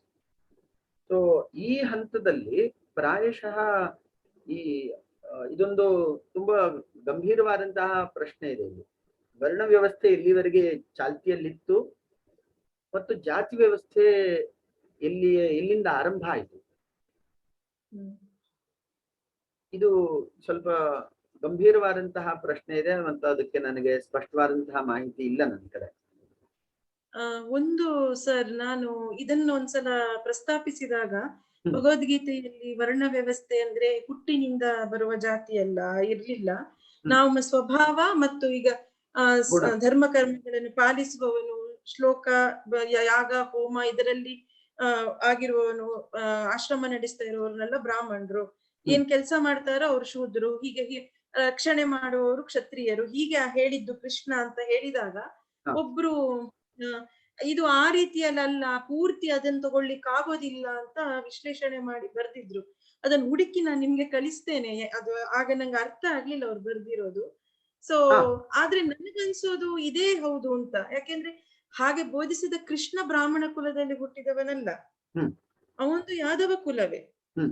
ಅವನು ಬೋಧಿಸಿದ್ದೆಲ್ಲ ಬ್ರಾಹ್ಮಣತ್ವವನ್ನೇ. ಮತ್ತೆ ಅಂದ್ರೆ ಬ್ರಾಹ್ಮಣತ್ವ ಅಂದ್ರೆ ಹುಟ್ಟಿನಿಂದ ಬಂದದ್ದಲ್ಲ, ಮೇರು ವ್ಯಕ್ತಿತ್ವ ಇದು ಏನ್ ಬೇಕು ಜೀವನಕ್ಕೆ ಅದನ್ನೇ. ಹಾಗಾಗಿ ಅವನ ಉದಾಹರಣೆ ತಗೊಂಡ್ರು ವರ್ಣ ವ್ಯವಸ್ಥೆಯಲ್ಲಿ ಭಗವದ್ಗೀತೆಯಲ್ಲಿ ಅವನು ಹೇಳಿದ್ದು ಇದೆ ಅಂತ ಕೃಷ್ಣ ಅಂತ ನಮ್ಗೆ ಅರಿವಾಗ್ಬೇಕಲ್ವಾ ಅಂತ ನಾನು ಹೇಳೋದು.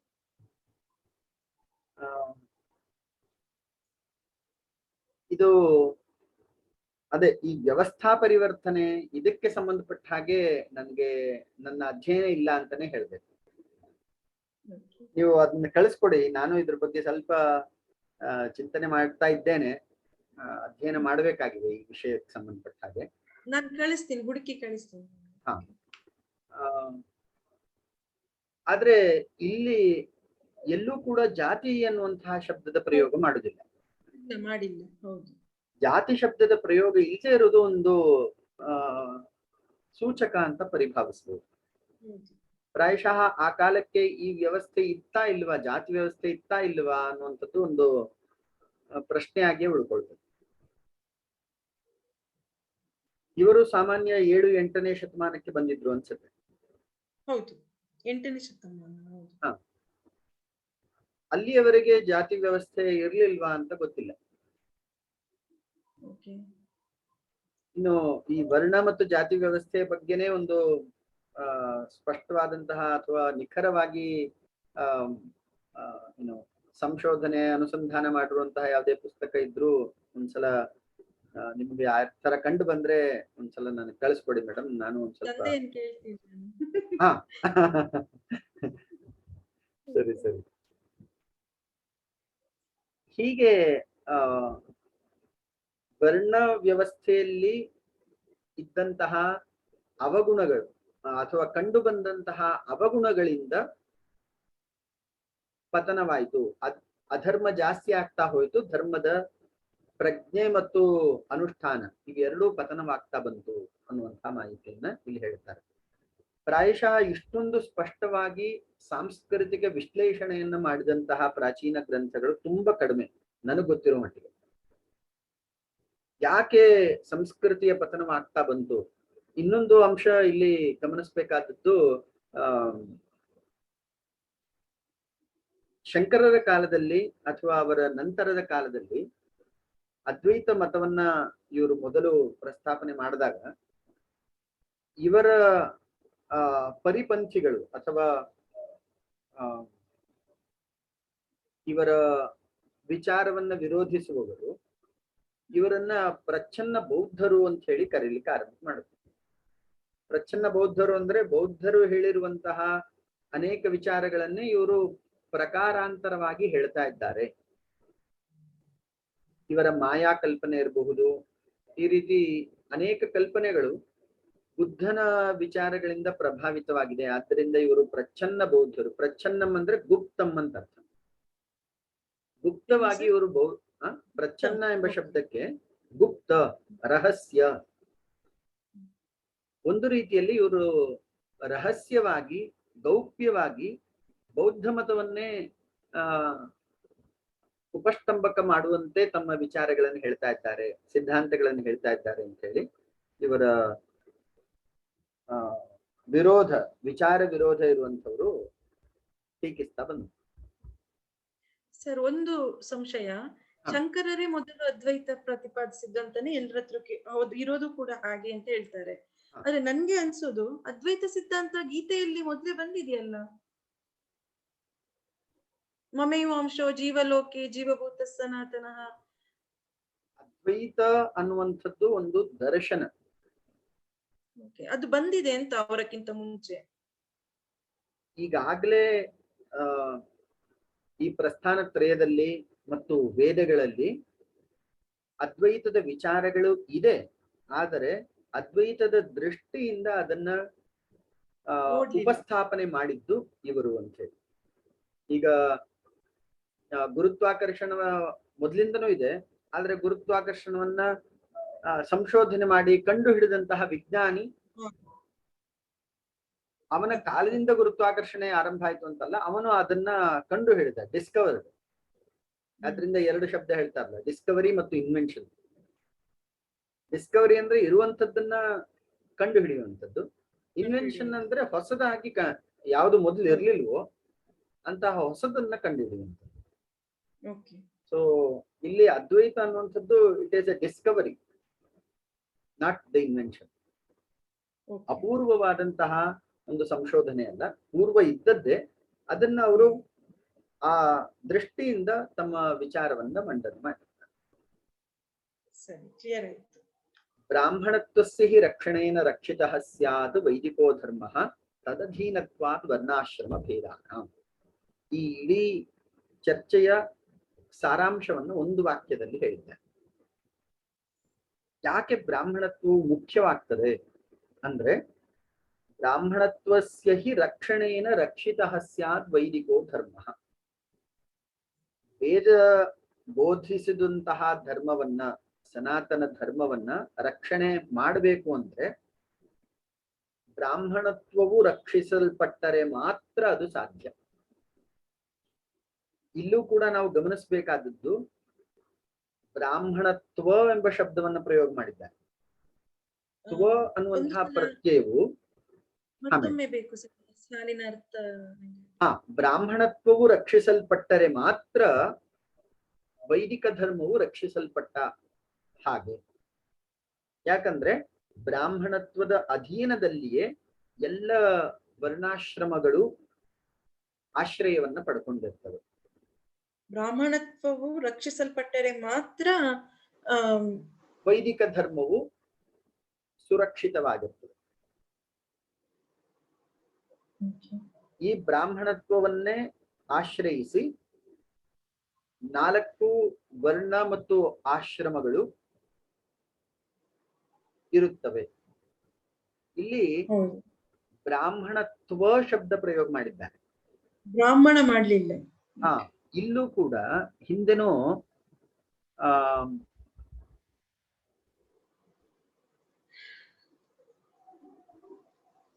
ಇಲ್ಲೂ ಕೂಡ ಬ್ರಾಹ್ಮಣತ್ವಸ್ಯ ರಕ್ಷಣಾರ್ಥಂ. ಎರಡೂ ಕಡೆ ಇವರು ಬ್ರಾಹ್ಮಣತ್ವ ಎಂಬ ಶಬ್ದವನ್ನೇ ಪ್ರಯೋಗ ಮಾಡಿದ್ದಾರೆ. ತ್ವ ಅನ್ನುವಂತಹ ಪ್ರತ್ಯಯವು ಭಾವಾರ್ಥದಲ್ಲಿ ಪ್ರಯೋಗ ಇದೆ. ತಸ್ಯ ಭಾವಃ ತ್ವತಲೌ ಅಂತ ಸೂತ್ರ, ಪಾಣಿನಿಯ ಸೂತ್ರ. ಯಾವುದರ ಭಾವವನ್ನ ಹೇಳಬೇಕು ಅಲ್ಲಿ ತ್ವ ಮತ್ತು ತಲ್ ಎಂಬ ಎರಡು ಪ್ರತ್ಯಯಗಳನ್ನ ಜೋಡಿಸಬಹುದು. ಉದಾಹರಣೆಗೆ ಗುರುತ್ವಂ, ಗುರುತಾ, ಲಘುತ್ವಂ, ಲಘುತಾ. ಈ ರೀತಿ ತ್ವ ಮತ್ತು ತಲ್, ತಲ್ ಅನ್ನುವಂತಹ ಪ್ರತ್ಯಯ ಕೊನೆಗೆ ತಾ ಅಂತಾಗತ್ತೆ. ಗುರುತ್ವಂ ಗುರುತಾ, ಲಘುತ್ವಂ ಲಘುತಾ.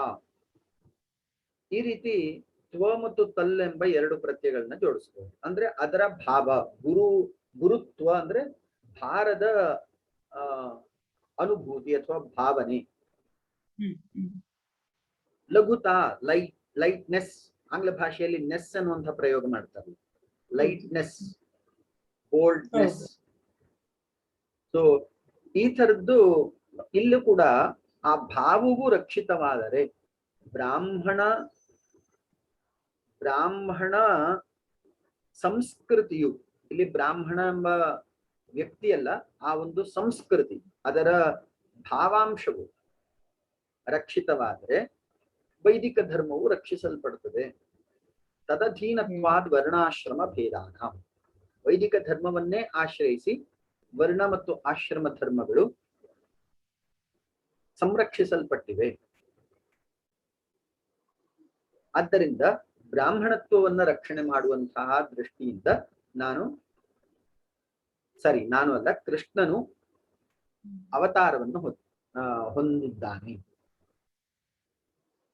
ಇದು ಬ್ರಾಹ್ಮಣ ಅಂದರೆ ಏನು ಅಂತ, ಬ್ರಾಹ್ಮಣ ಯಾರು, ಬ್ರಾಹ್ಮಣ ಅಂದರೆ ಏನು ಅಂತ ಗೀತೆಯಲ್ಲಿ ಬರ್ತದೆ. ಆದ್ರೆ ಇಲ್ಲಿ ಶಂಕರರು ಮುಂದೆ ಬರೀತಾರಾ ಅದಕ್ಕೆ, ಅಥವಾ ಮೊದಲೇ ಏನಾದ್ರು ಆ ಸೂಚನೆ ಇದೆಯಾ? ಅಲ್ಲಿ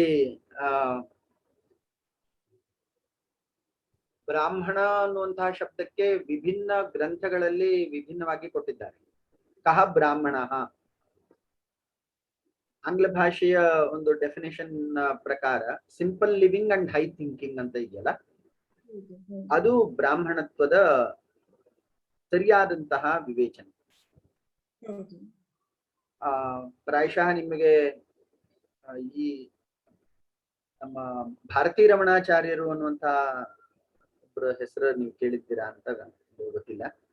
ಅವರು ಅಲ್ಲಲ್ಲ, ಭಾರತೀ ರಮಣಾಚಾರ್ಯರು ಅಂತ ಹೇಳಿ ನಮ್ಮ ಗುರುಕುಲ ಪ್ರಕಲ್ಪದಲ್ಲಿ ಅವರು ಆರಂಭದಲ್ಲಿ ಅದಕ್ಕೆ ಮೂಲ ಚಿಂತನೆ ಇವುಗಳನ್ನ ಕೊಟ್ಟಂತವ್ರು. ಅವರು ಯಾವಾಗ್ಲೂ ಈ ಮಾತನ್ನ ಹೇಳ್ತಾ ಇದ್ರು, ಬ್ರಾಹ್ಮಣತ್ವ ಎಂಬ ಶಬ್ದಕ್ಕೆ ಅವನು ಎರಡು ಗುಣಗಳನ್ನ ಹೊಂದಿರ್ಬೇಕು. ಒಂದು, ಮನಃಪೂರ್ವಕವಾಗಿ ಅವನು ಆರ್ಥಿಕ ದೃಷ್ಟಿಯನ್ನ ತ್ಯಜಿಸುವಂತಹ ಸ್ಥಿತಿಯಲ್ಲಿ ಇರಬೇಕು. ಅಂದ್ರೆ ಅವನಿಗೆ ಆರ್ಥಿಕವಾದಂತಹ ವಿಚಾರಗಳು ಅತ್ಯಂತ ಕ್ಷುಲ್ಲಕವಾಗಿ ಅವನ ಪರಿಭಾವನೆಯಲ್ಲಿ ಇರಬೇಕು. ಇದು ಮೊದಲನೆಯ ಅಂಶ. ಅಂದ್ರೆ ದುಡ್ಡಿನ ಹಿಂದೆ ಹೋಗೋದು ಅಥವಾ ದುಡ್ಡು ಗಳಿಸೋದು, ಇದರ ಬಗ್ಗೆ ಅವನಿಗೆ ನಿರಾಸಕ್ತಿ ಇರಬೇಕು. ನಿರಾಸಕ್ತಿ, ಇದು ಮೊದಲನೇ ಅಂಶ. ಆ ನಿರಾಸಕ್ತಿಯಿಂದಲೇ ಅವನಿಗೆ ಮುಂದೆ ಜ್ಞಾನದಲ್ಲಿ ಆಸಕ್ತಿ ಹೊಂದಿರ್ತಾನೆ.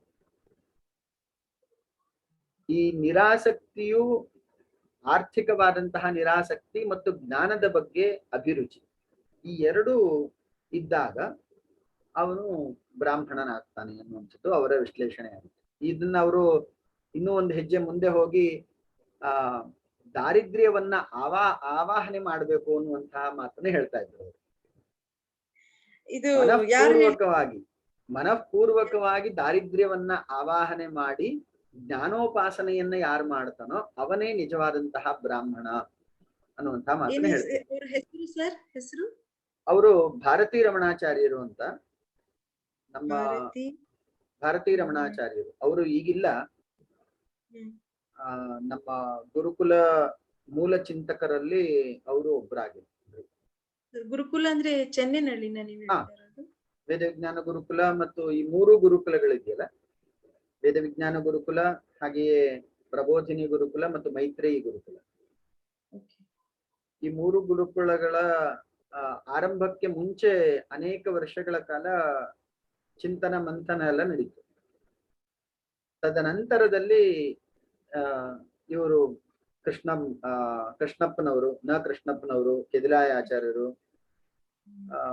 ಮತ್ತು GN ಭಟ್ಟಾಚಾರ್ಯರು ಇದರಲ್ಲಿ ಮೂಲ ಪ್ರಕಲ್ಪದಲ್ಲಿದ್ದಾರೆ. ಆ ಮೂಲ ಚಿಂತನೆಯಲ್ಲಿ ಇವರು ಭಾರತೀರಮಣಾಚಾರ್ಯರು ಈ ವಿಷಯವನ್ನ ಆಗಾಗ ನಮ್ಮ ಗುರುಕುಲದಲ್ಲಿ ಬಂದು ಪ್ರಸ್ತಾಪನೆ ಮಾಡ್ತಿದ್ರು. ಮೈತ್ರೇಯಿ, ಪ್ರಬೋಧಿನಿ ಮತ್ತು ವೇದ ವಿಜ್ಞಾನ ಈ ಗುರುಕುಲದ ಮೂಲ ಚಿಂತಕರು, ಸ್ಥಾಪಕರು. ಆ ಮೂಲ ಚಿಂತನೆಯಲ್ಲಿ ಅವ್ರದ್ದು ಬ್ರಾಹ್ಮಣತ್ವದ ವಿಚಾರವಾಗಿ ಈ ಅಂಶವನ್ನ ಅವರು ಮನಪೂರ್ವಕವಾಗಿ ಆರ್ಥಿಕ ದೃಷ್ಟಿಯನ್ನು ತ್ಯಜಿಸೋದು, ಇನ್ನೊಂದು ಜ್ಞಾನೋಪಾಸನೆ.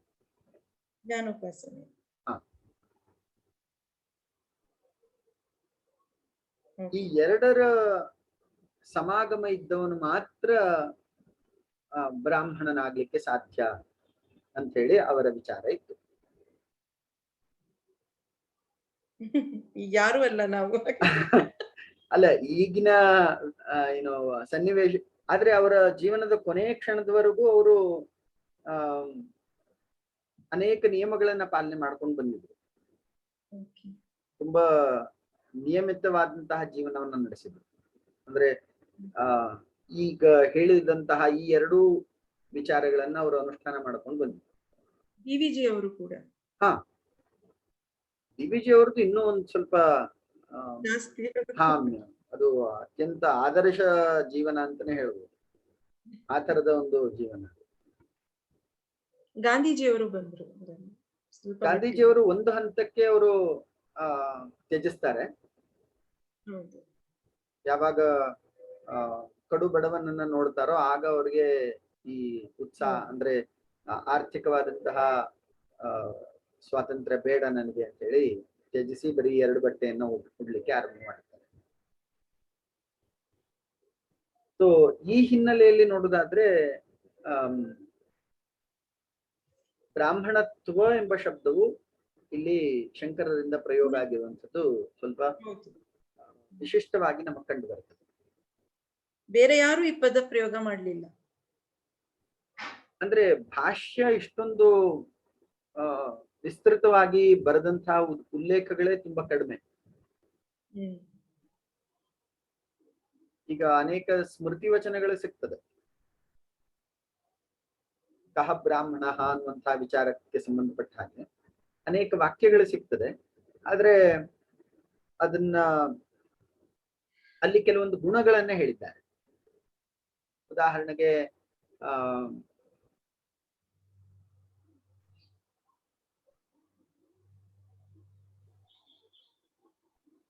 ನಿಷ್ಕಾರಣೇನ ಬ್ರಾಹ್ಮಣೇನ ಷಡಂಗೋ ವೇದೋ ಅಧ್ಯೇತವ್ಯ ಜ್ಞೇಯಶ್ಚ.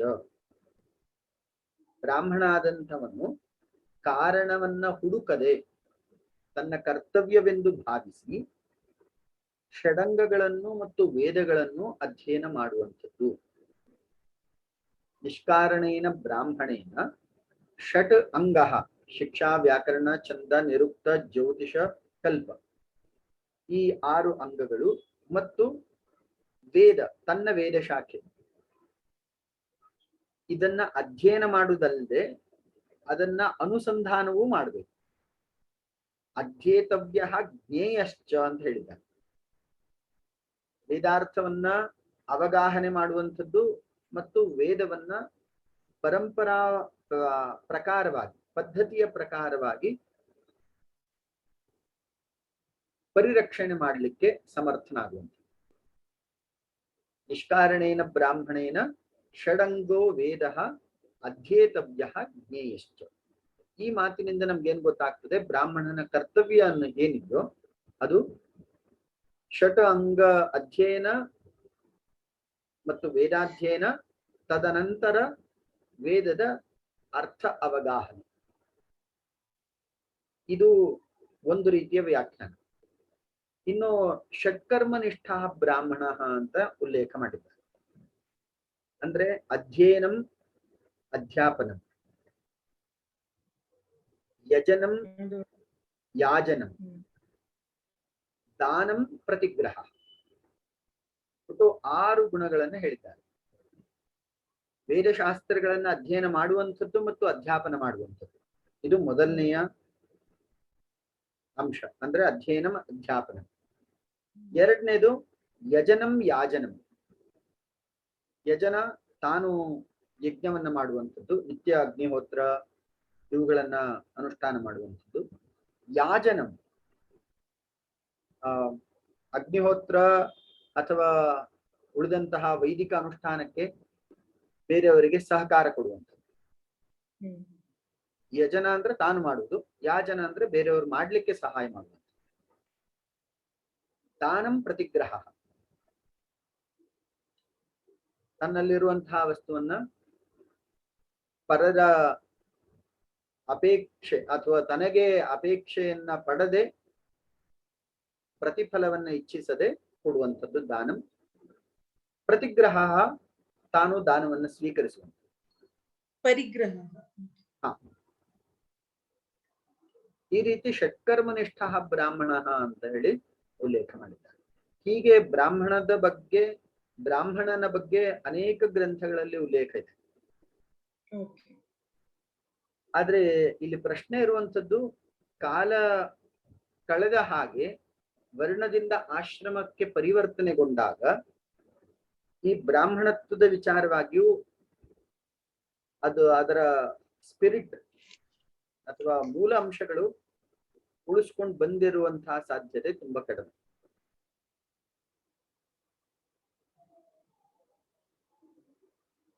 ಮುಂದೆ ನೋಡೋಣ ಮೇಡಮ್. ಸ ಭಗವಾನ್ ಜ್ಞಾನೈಶ್ವರ್ಯ ಶಕ್ತಿಬಲ ವೀರ್ಯ ತೇಜೋಭಿ ಸದಾ ಸಂಪನ್ನಃ ತ್ರಿಗುಣಾತ್ಮಿಕಾಂ ಸ್ವಾಂ ಮಾಯಾಂ ಮೂಲ ಪ್ರಕೃತಿಂ ವಶೀಕೃತ್ಯ ಅಜಃ ಅವ್ಯಯಃ ಭೂತಾನಾಂ ಈಶ್ವರಃ ನಿತ್ಯ ಶುದ್ಧ ಬುದ್ಧ ಮುಕ್ತ ಸ್ವಭಾವಃ ಅಪಿ ಸನ್ ಸ್ವಮಾಯೆಯ ದೇಹವಾನ್ ಇವ ಜಾತಃ ಇವ ಚ ಲೋಕಾನುಗ್ರಹಂ ಕುರುವನ್ನ ಲಕ್ಷ್ಯತೆ. ಇದು ಸ್ವಲ್ಪ ವಿಸ್ತೃತವಾದಂತಹ ವಾಕ್ಯ ಇದೆ. ಸಚ ಭಗವಾನ್, ಸಚ ಭಗವಾನ್, ಸಚ ಭಗವಾನ್, ಸರಿ, ಸಚ ಭಗವಾನ್, ಸಚ ಭಗವಾನ್ ಪೂರ್ವೋಕ್ತಃ. ಸಹ ಅಂದ್ರೆ ಇಲ್ಲಿ ಪೂರ್ವೋಕ್ತಃ, ಹಿಂದೆ ವಾಸುದೇವ ಭಗವಂತ ಕೃಷ್ಣ ಅಲ್ಲಲ್ಲ, ಕೃಷ್ಣ ಅಂತ ಹೇಳಿ ಹಿಂದಿನ ವಾಕ್ಯದಲ್ಲಿ ಉಲ್ಲೇಖ ಮಾಡಿದ್ರಲ್ಲ, ಇಲ್ಲಿ ದೇವಕ್ಯಾಂ ವಸುದೇವಾತ್ ಕೃಷ್ಣ ಕಿಲ ಸಂಬಭೂವ ಅಂತ ಹೇಳಿದ್ರಲ್ಲ, ಅಂತಹ ಕೃಷ್ಣನು ಅಂತ ಅರ್ಥ.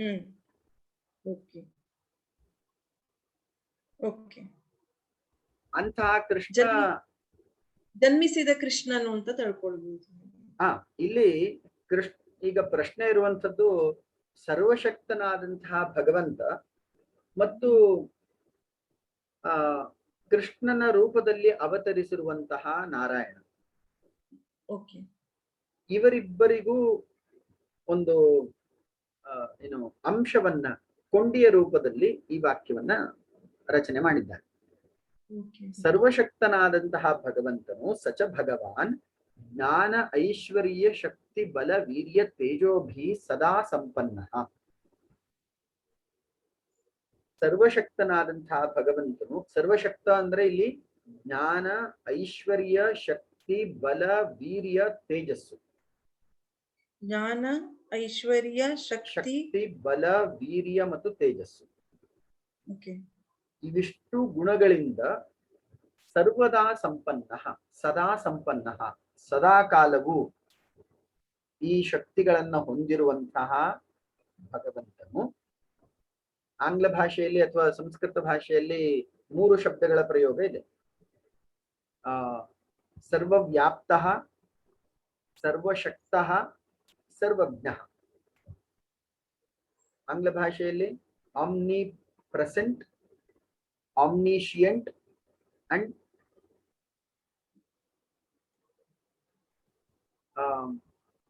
ಸರ್ವವ್ಯಾಪ್ತಃ, ಸರ್ವಶಕ್ತಃ, ಆಮ್ನಿಪೊಟೆಂಟ್. ಸರ್ವಶಕ್ತಃ ಅಂದ್ರೆ ಆಮ್ನಿಪೊಟೆಂಟ್, ಸರ್ವವ್ಯಾಪ್ತಃ, ಆಮ್ನಿ ಪ್ರೆಸೆಂಟ್, ಸರ್ವಜ್ಞಃ, ಆಮ್ನಿಶಿಯಂಟ್.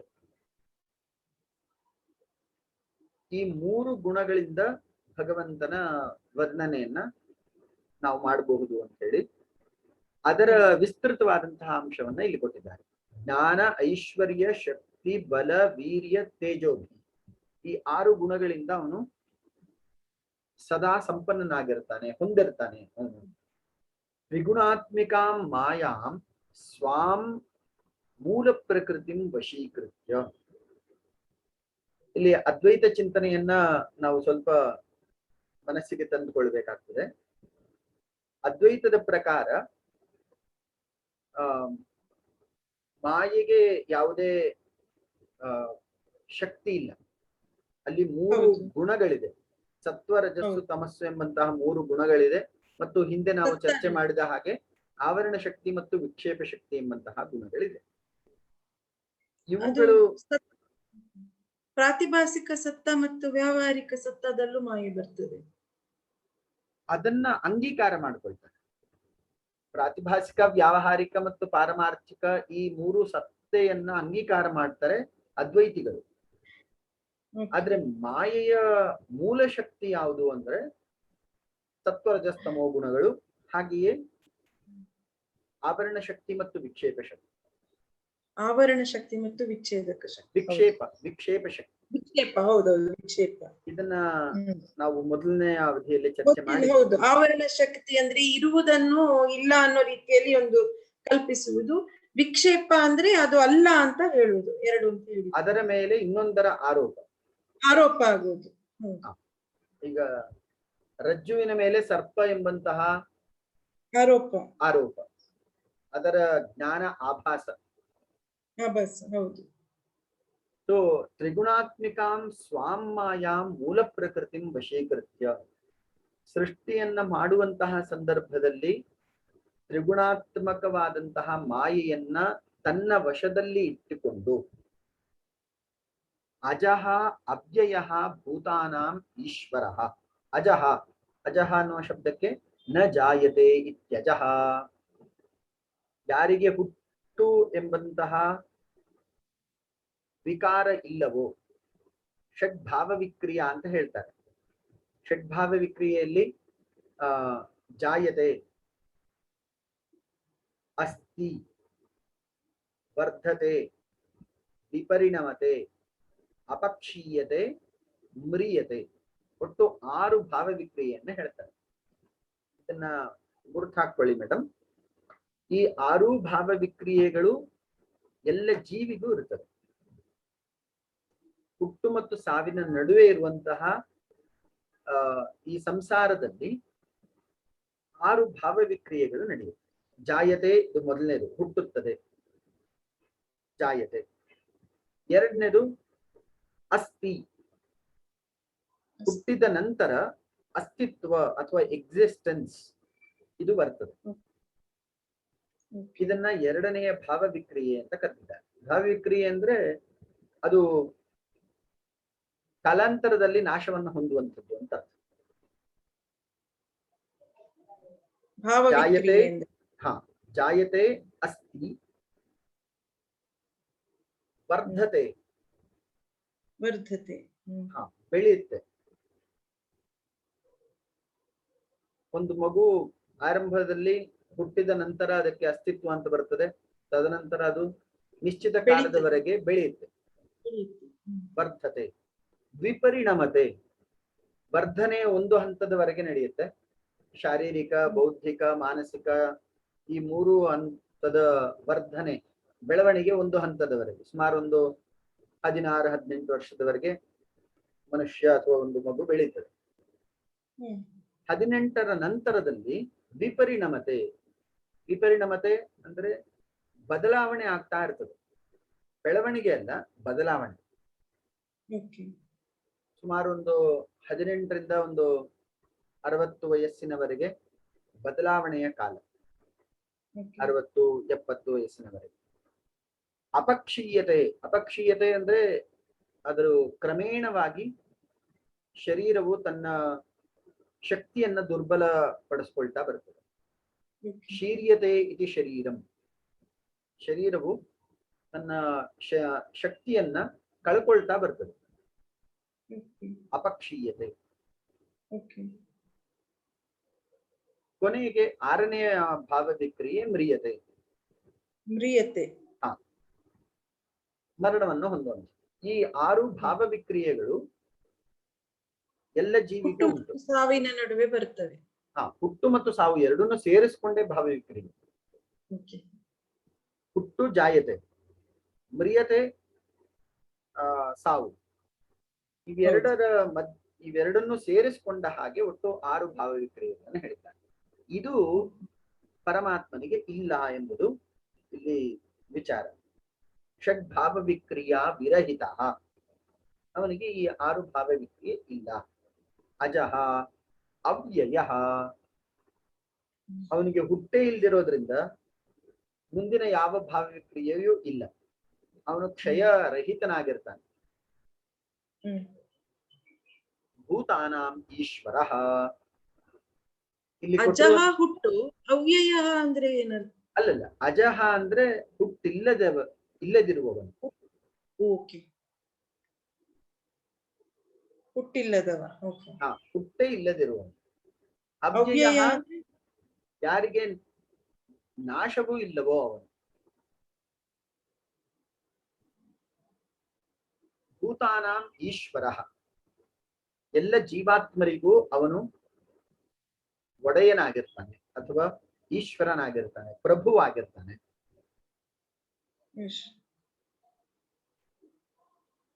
ಮುಂದಿನ ವಿಶೇಷಣ ಏನಿದೆಯೋ ಇದು ಅನೇಕ ಕಡೆ ಬಳಸಲ್ಪಟ್ಟಂತಹ ವಿಶೇಷಣ. ನಿತ್ಯ ಶುದ್ಧ ಬುದ್ಧ ಮುಕ್ತ ಸ್ವಭಾವ. ಅವನು ಪ್ರತಿ ಕ್ಷಣದಲ್ಲೂ ಶುದ್ಧ ಅಂದ್ರೆ ಯಾವುದೇ ಪರಿಣಾಮವನ್ನು ಹೊಂದಿರುವುದಿಲ್ಲ. ಬುದ್ಧ ಜ್ಞಾನ ಸಹಿತವಾಗಿರ್ತಾನೆ. ಮುಕ್ತ ಅವನಿಗೆ ಬಂಧನ ಇರುವುದಿಲ್ಲ. ಇದು 3 ಅವನಿಗೆ ವಿಶೇಷಣ. ನಿತ್ಯವಾಗಿ ಶುದ್ಧನಾಗಿರ್ತಾನೆ. ಶುದ್ಧ ಅಂದ್ರೆ ಯಾವುದೇ ಪರಿಣಾಮಗಳನ್ನು ಹೊಂದಿರುವುದಿಲ್ಲ. ಒಂದೇ ಏಕಸ್ವರೂಪನಾಗಿರ್ತಾನೆ. ಯಾವುದು ಪರಿಣಾಮವನ್ನು ಹೊಂದದೋ ಅದು ಅಶುದ್ಧಿ, ಯಾವುದು ಪರಿಣಾಮವನ್ನು ಹೊಂದುವುದಿಲ್ಲವೋ ಅದು ಶುದ್ಧ. ಆಂಗ್ಲ ಭಾಷೆಯಲ್ಲಿ ಕಾನ್ಸ್ಟೆಂಟ್ ಮತ್ತು ವೇರಿಯಬಲ್ ಎಂಬ ಶಬ್ದ ಪ್ರಯೋಗ ಮಾಡ್ತಾರೆ. ವೇರಿಯಬಲ್ಸ್ ಅಂದ್ರೆ ಬದಲಾವಣೆ ಹೊಂದ್ತಾ ಇರುವಂಥದ್ದು. ಕಾನ್ಸ್ಟೆಂಟ್ಸ್ ಅಂದ್ರೆ ನಿಯತವಾಗಿ ಒಂದೇ ಸ್ಥಿತಿಯಲ್ಲಿರುವಂಥದ್ದು. ನಿತ್ಯ ಶುದ್ಧ. ಇಲ್ಲಿ ನಿತ್ಯ ಶಬ್ದವು ಸಹ ನಿತ್ಯ, ಶುದ್ಧ, ಬುದ್ಧ, ಮುಕ್ತ ಸ್ವಭಾವ. ಅವನ ಗುಣ ಈ 4: ನಿತ್ಯತ್ವ, ಶುದ್ಧತ್ವ, ಬುದ್ಧತ್ವ, ಮುಕ್ತತ್ವ. ಈ 4 ಅವನ ಗುಣ. ಸ್ವಭಾವ ಅಪಿ ಸನ್ನ, ಹೀಗಿದ್ರೂ ಕೂಡ ಸ್ವಮಾಯೆಯ ನಿತ್ಯ ಶುದ್ಧ. ನಿತ್ಯವೂ ಒಂದು ಸ್ವಭಾವವಾಗಿ ತಗೊಂಡಿದ್ದಾರೆ. ನಿತ್ಯ ಅಂದ್ರೆ ಕಾನ್ಸ್ಟೆಂಟ್.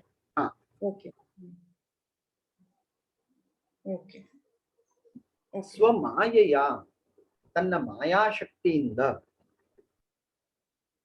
ದೇಹವಾನ್ ಇವ ಜಾತಃ ಇವ, ತಾನು ದೇಹಿಯಂತೆ ಅಂದ್ರೆ ದೇಹವನ್ನು ಹೊಂದಿರುವ ಸರ್ವಶಕ್ತನಂತೆ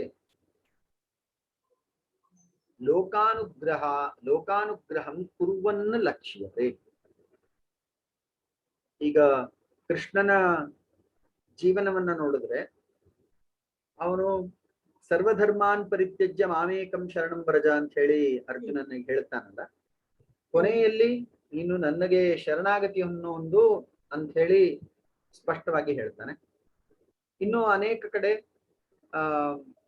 ಯಥೇಚ್ಛಸಿ ತಥಾ ಕುರು, ನಾನು ಇಷ್ಟು ನಿನಗೆ ಹೇಳಿದ್ದೇನೆ, ಮುಂದಿಂದು ನಿನ್ನ ಇಚ್ಛೆ ಅಂತ ಹೇಳಿ ಆ ಮಾತನ್ನು ಹೇಳಿದ್ದಾನೆ. ಇನ್ನೊಂದು ಕಡೆ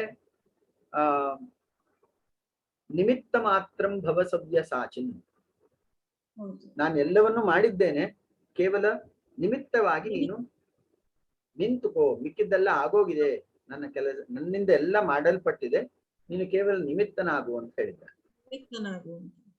ಸೊ ಇಲ್ಲಿನ ಸಂದರ್ಭದಲ್ಲಿ ನಾವು ಹೇಗೆ ಅರ್ಥ ಮಾಡ್ಕೊಳ್ಬಹುದು? ಸರ್ವಶಕ್ತನಾದಂತಹ ಭಗವಂತನು ಧರ್ಮ ಪ್ರತಿಷ್ಠಾಪನೆಗೋಸ್ಕರ ದೇಹವನ್ನು ಧರಿಸಿ ಅವತಾರ ಪುರುಷನಾಗಿ ಲೋಕಾನುಗ್ರಹಕ್ಕಾಗಿ ಕೃಷ್ಣನ ರೂಪದಲ್ಲಿ ಬಂದಿರುತ್ತಾನೆ, ಅವತರಿಸಿರುತ್ತಾನೆ. ಸೊ ಇದು ತುಂಬಾ ವಿಸ್ತೃತವಾದಂತಹ ವಾಕ್ಯ. ಇಲ್ಲೂ ಕೂಡ ಅನೇಕ ಅಂಶಗಳನ್ನ ಏನು ತುಂಬಾ ಸಂಕ್ಷಿಪ್ತವಾದಂತಹ ಸಾಂಖ್ಯ ಯೋಗವನ್ನು ತುಂಬಾ ಸಂಕ್ಷಿಪ್ತವಾಗಿ ಕೊಟ್ಟುಬಿಟ್ರು ಇವರು. ಇಡೀ ದ್ವಿತೀಯಾಧ್ಯಾಯ ಸಾಂಖ್ಯ ಯೋಗವು ಅದರಲ್ಲಿರುವಂತಹ ವಿಚಾರಗಳನ್ನ ಜೀವಾತ್ಮ, ಪರಮಾತ್ಮ, ಧರ್ಮ, ಅಧರ್ಮ, ಸ್ಥಿತ ಪ್ರಜ್ಞತೆ ಎಲ್ಲ ಬಂತು ಇದ್ರಲ್ಲಿ. ಎಲ್ಲ ವಿಚಾರಗಳನ್ನ ಸೂಕ್ಷ್ಮವಾಗಿ ಉಲ್ಲೇಖ ಮಾಡ್ತಾರೆ. ಇಲ್ಲಿ ಎರಡು ರೀತಿಯ ಏನು ಭಾಷಾ ಕೌಶಲ ಅಂತ ಹೇಳ್ತಾರೆ. ಒಂದು ಸಂಕ್ಷೇಪ ಕಥನ, ಅಂದ್ರೆ ವಿಚಾರಗಳು ತುಂಬಾ ಇರ್ತದೆ, ಕಡಿಮೆ ಶಬ್ದಗಳ ಪ್ರಯೋಗದಿಂದ ಅಷ್ಟೂ ವಿಚಾರಗಳನ್ನ ಹೇಳುವಂಥದ್ದು. ಇದನ್ನ ನಾವು ಸೂತ್ರ ಕ್ರಮದಲ್ಲಿ ನೋಡಬಹುದು. ಉದಾಹರಣೆಗೆ ಪಾಣಿನಿಯ ವ್ಯಾಕರಣದಲ್ಲಿ ಅನೇಕ ವಿಚಾರಗಳಿರುತ್ತದೆ, ಆದ್ರೆ ಅವರು ಬಳಸಿರುವಂತಹ ಪ್ರತಿಯೊಂದು ವರ್ಣವೂ ಕೂಡ ತುಂಬಾ ವಿವೇಚನೆಯಿಂದ ಬಳಸಿದಂತಹ ವರ್ಣಗಳು. ಇದು ಸಂಕ್ಷೇಪ ಕಥನ. ಇನ್ನೊಂದು ವಿಸ್ತಾರ ಕಥನ. ವಿಷಯ ಹೇಳುವುದು. ಇನ್ನೊಂದು ವಿಸ್ತಾರ ಕಥನ. ಈಗ ಕೆಲವೊಬ್ರು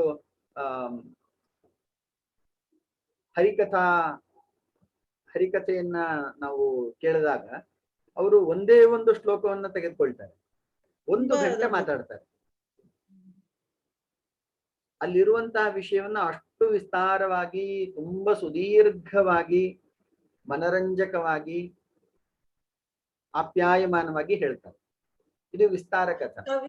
ಕವಿತೆ ಮತ್ತು ಕಾದಂಬರಿ ಕಥೆ. ಫೈನ್. ಕವಿತೆಯಲ್ಲಿ ಸಂಕ್ಷೇಪ ಕಥನ ಇರ್ತದೆ, ಕಾದಂಬರಿಯಲ್ಲಿ ವಿಸ್ತಾರ ಕಥನ.